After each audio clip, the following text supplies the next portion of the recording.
김민아 기자 어서 오세요. 오늘 주제는 총격 살해의 정치적 영향인데요. 네. 오늘 북한군이 우리 국민을 총격 살해하고 시신을 훼손한 사건의 여파가 정치권으로 번지고 있습니다. 그래서 여야가 지금 어떤 얘기를 하고 있는지 정리를 해봤습니다. 지금 국민의힘은 제2의 박광자 사건이다 이렇게 규정했죠.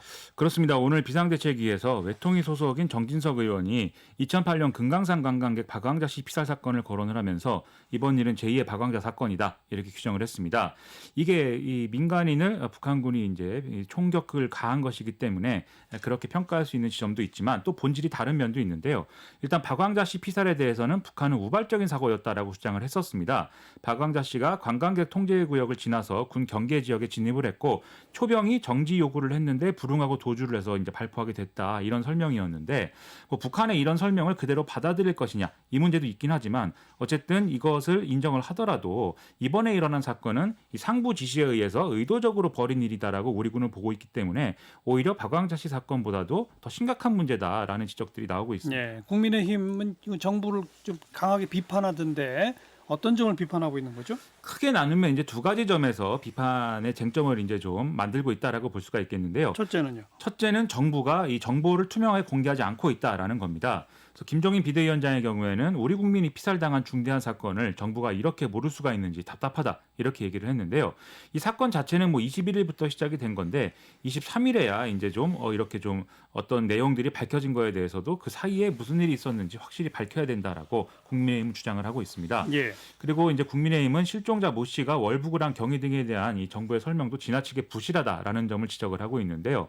뭐 신발을 벗어났다든지 구명조끼를 입었다든지 이런 것만 갖고 월북이라고 규정할 수는 없다 이런 얘기인데요. 정상적인 일을 하는 과정에서 뭐 피격이 됐던지 아니면 또 표류하다가 피살됐을 가능성도 지금 고려하고 사태를 봐야 되는 거 아니냐 뭐 이런 시각입니다. 네. 정보를 투명하게 공개하지 않고 있다. 그렇습니다. 또 두 번째는요. 둘째는 정부가 정치적인 의도를 갖고 사안을 은폐 축소하려고 한 거 아니냐 이런 의심인 것인데요. 구체적으로는 문재인 대통령이 종전선언을 제안한 유엔 총회 연설을 의식해서 뭔가를 이제 좀 은폐하고 있는 거 아니냐 이런 얘기입니다.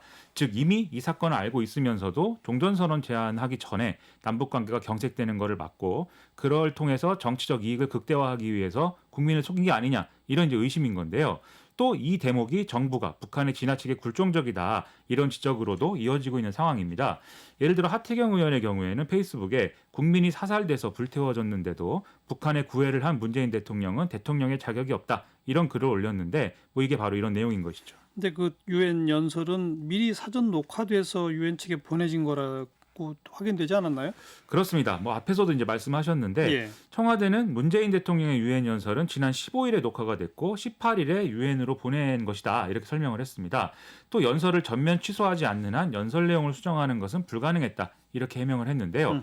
이 연설은 23일 새벽 1시 26분에 시작해서 42분에 끝났는데 국방부는 22일 밤에 이 사건 첩보를 입수해서 청와대에 이제 보고를 한 그런 상황이었습니다. 예. 다만 이때는 서훈 국가안보실장 주재로 관계 장관들이 모여서 23일 오전 1시부터 이 첩보의 신빙성을 분석하는 회의를 진행을 했고 문재인 대통령이 이 정리된 첩보 내용을 대면 보고받은 것은 23일 오전 8시 30분이었다고 하거든요. 네. 그래서 이런 과정을 보면 북한의 만행을 알고도 종전선언 제안을 이제 청와대가 했다. 이렇게 보기는 다소 어려운데 다만 이 과정에서 좀 안이함이 있었던 거 아니냐라는 지적은 뭐 할 수 있다. 이렇게 보여집니다. 어쨌든 야당 주장을 따라간다 하더라도 이 문재인 정권이 무슨 이득을 얻는 건 없는 거 아니에요, 지금? 그렇습니다. 이 사건을 영원히 감출 수 있는 게 아닌 이상 미리 알았다면 이 심각성을 미리 또 인식을 했다면 종전선언 연설은 사실 이루어지지 않았을 가능성이 크다고 봐야 되는데요.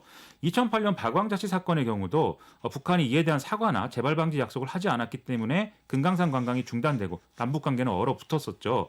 이게 연평도 포격, 천안함 폭침으로 이어졌고 이런 상황들이 정권 끝날 때까지 수습이 안 됐었는데요. 예. 이번에도 이 종전선언 제안한 게 완전히 무색해졌고 남북 관계 개선을 위한 새로운 계기를 만들고 여기에 대한 국민의 동의를 모으는 것도 상당히 지금 어려워진 상황 아니겠습니까? 그러니까요. 이런 걸 봐도 이게 뭐 어떤 정치적 의도를 가지고 사태를 뭐 은폐 축소했다 이렇게 생각하는 것은 좀 쉽지 않다 이런 결론입니다. 더불어민주당은 어떤 입장을 내놓고 있어요? 오늘 아침까지는 사실관계 확인이 먼저다라는 좀 신중한 입장이었는데요. 이 군과 국방부가 발표를 하고 또 보고를 하고 나서는 상당히 강경한 입장으로 선회를 했습니다. 더불어민주당은 오늘 오후에 국방부로부터 이 사건 보고를 받은 뒤에 낸 입장에서 해상에서 표류 중이던 비무장 상태의 민간인에게 의도적으로 총격을 가한 후에 이 시신을 불태운 북한군의 행위는 어떤 이유로도 용납될 수 없는 만행이다라면서 강한 유감을 표명한다 했고요. 네. 또 북한의 사과와 책임자 처벌을 강력히 요구한다라면서 정부도 사실을 신속하고 소상하게 국민에게 설명해야 되고 군도 우리 국민이 더 이상 위협받는 일이 없도록 강력한 대책을 수립해야 된다 이렇게 강조를 했습니다. 네. 그 유엔 연설에서 종전 선언 제안한 거에 대해서는 언급이 없었나요? 이와 관련해서 김경엽 의원이 페이스북에 글을 올린 내용이 있는데요.